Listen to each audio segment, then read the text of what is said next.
Telangana cabinet విస్తరణకు ముహూర్తం ఖరారైనట్టు తెలుస్తోంది. ఈ క్రమంలో కాసేపట్లో సీఎం రేవంత్ రెడ్డి ఢిల్లీ పర్యటనకు వెళ్లడం ప్రాధాన్యత సంతరించుకుంది. రేపు ఖర్గే, రాహుల్ గాంధీతో తెలంగాణ కాంగ్రెస్ నేతలు భేటీ కానున్నారు. ఈ సమావేశం తర్వాత కేబినెట్ విస్తరణపై క్లారిటీ రానుంది. ఇప్పటికే ఉమ్మడి జిల్లాలు సామాజిక సమీకరణాల వారీగా ఆశావహుల జాబితా సిద్ధమైనట్లు సమాచారం.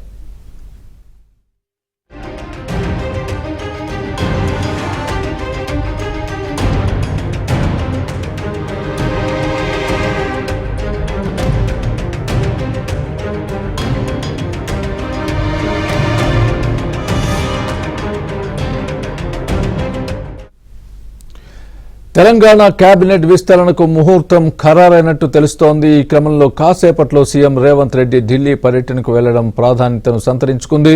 రేపు ఖర్గే, రాహుల్ గాంధీతో తెలంగాణ కాంగ్రెస్ నేతలు భేటీ కానున్నారు. ఈ సమావేశం తర్వాత కేబినెట్ విస్తరణపై క్లారిటీ రానుంది.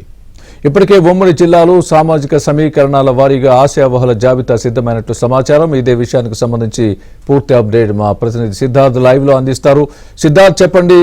సీఎం రేవంత్ రెడ్డి ఢిల్లీ పర్యటన ఈ రోజు తర్వాత రేపు అక్కడ కాంగ్రెస్ నేతలతో కలిసి అధిష్టానాన్ని కలిసి ఎవరెవరు ఆశావహుల జాబితా వాళ్ళ ముందు పెట్టే అవకాశం ఉందా? ఎవరెవరు ఆశావహుల జాబితాలో ఉన్నారు? థ్యాంక్ యూ స్వామి. ఎన్నో రోజుల నుంచి పలు కారణాలతోని వాయిదా పడుతున్న క్యాబినెట్ విస్తరణ ఒక కంక్లూజన్కి వచ్చినట్టు అర్థం చేసుకోవచ్చు. ప్రస్తుతం ఎంసీఆర్ హెచ్ఆర్డీలో సిఎల్పి సమావేశం జరుగుతుంది. ఈ సిఎల్పి సమావేశం అనంతరం ఢిల్లీకి కాంగ్రెస్ నేతలు వెళ్లనున్నారు. CM Revanth Reddy, deputy CM Bhatti Vikramarka, party ఇన్ఛార్జి మున్షి, పార్టీ అధ్యక్షుడు మహేష్ కుమార్ గౌడ్, అదేవిధంగా మంత్రి ఉత్తమ్ కుమార్ రెడ్డి, ఒకరిద్దరు నేతలు తెలంగాణ నేతలు ఢిల్లీకి వెళ్లనున్నారు. వాళ్ళు రేపు ఖర్గేతోని, రాహుల్ గాంధీతోని భేటీ కానున్నారు. ఈ భేటీలో క్యాబినెట్ విస్తరణకు సంబంధించి ఒక కంక్లూజన్ వచ్చే అవకాశం ఉంది. ఇప్పటికే చాలా రోజుల నుంచి క్యాబినెట్ విస్తరణ వాయిదా పడుతూ వస్తూ ఉంది. ఇప్పటికే అనేక సార్లు దీనికి ఒక కంక్లూజన్ తీసుకొద్దాం అనుకున్నా పలు కారణాలతో వాయిదా పడింది. ఇక ఇప్పుడు అన్ని విషయాలు, అన్ని టాస్కులు అయిపోయినటువంటి నేపథ్యంలో ఇప్పుడు ఈ క్యాబినెట్ విస్తరణ చేయాలని కాంగ్రెస్ పెద్దలు ఒక నిర్ణయానికి వచ్చారు. ఇప్పటికే ఉమ్మడి జిల్లాల్లో ఎవరికైతే ప్రాతినిధ్యం లేదు, 4 ఉమ్మడి జిల్లాలకు ప్రాతినిధ్యం లేదు, రంగారెడ్డి, ఉమ్మడి హైదరాబాద్, అదేవిధంగా ఆదిలాబాద్, నిజామాబాద్, ఈ 4 ఉమ్మడి జిల్లాలకు మంత్రివర్గం నుంచి ప్రాతినిధ్యం లేదు. దాంతోపాటు కొన్ని బలమైన సామాజిక వర్గాలకు కూడా మంత్రివర్గంలో స్థానం లేదు. మరొక 6గురిని మంత్రివర్గంలోకి తీసుకోవాల్సిన ఛాన్సెస్ ఉన్నాయి. ఈ 6గురు మంత్రివర్గం కోసం ఇప్పటికే చాలా మంది ప్రయత్నాలు చేస్తూ ఉన్నారు. కొంతమంది ఈ తెలంగాణ కాంగ్రెస్ పెద్దల చుట్టూ ప్రదక్షిణలు చేస్తున్నారు, కొంతమంది ఢిల్లీలో తమ ప్రయత్నాలు చేస్తూ ఉన్నారు. అయితే సామాజిక సమీకరణాల ఆధారంగానే మంత్రివర్గ విస్తరణ ఉంటుందని చాలా రోజుల నుంచి కాంగ్రెస్ నేతలు చెప్పుకుంటూ వస్తున్నారు. ఈ 4 ఉమ్మడి జిల్లాల్లో కొన్ని సామాజిక వర్గాల వారీగా ప్రతిదానికి ఒక 2-3 పేర్లను ఫైనలైజ్ చేశారు.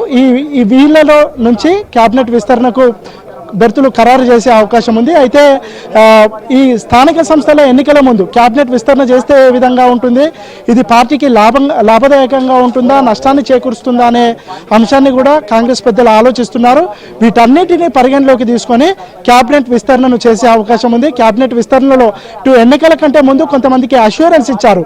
తాము పార్టీలోకి వస్తే, అధికారంలోకి కాంగ్రెస్ పార్టీ వస్తే వాళ్ళకి ఖచ్చితంగా క్యాబినెట్లో అవకాశం కల్పిస్తామని ఒకరిద్దరు నేతలకు కాంగ్రెస్ పెద్దలు అష్యూరెన్స్ ఇచ్చారు. కానీ ఇప్పుడున్నటువంటి పరిస్థితుల అనుగుణంగా వాళ్లకు క్యాబినెట్లో స్థానం ఇవ్వాల్సిన పరిస్థితి కనిపించట్లేదు. దాంతో వాళ్లకు కాంప్రమైజ్ ధోరణిలో వాళ్లకు క్యాబినెట్ కాకుండా వేరే రకంగా వాళ్ళకు కాంపెన్సేట్ చేద్దామని కాంగ్రెస్ పెద్దలు భావిస్తున్నారు. ఈ విషయాన్ని ఢిల్లీ పెద్దలు అంటే మల్లికార్జున ఖర్గే, అదేవిధంగా సోనియా గాంధీ, రాహుల్ గాంధీతోని చెప్పిస్తే వాళ్ళు కాంప్రమైజ్ అవుతారని కాంగ్రెస్ పెద్దలు భావిస్తున్నారు. మొత్తానికైతే ఈ మంత్రిమండలి విస్తరణకు సంబంధించి చాలా రోజుల నుంచి ఒక ఉత్కంఠనైతే నెలకొంది. ప్రస్తుతం అయితే దీనికి సంబంధించి ఒక కంక్లూజన్ వచ్చే అవకాశం ఉంది స్వామి. Right Siddharth, thanks for the update.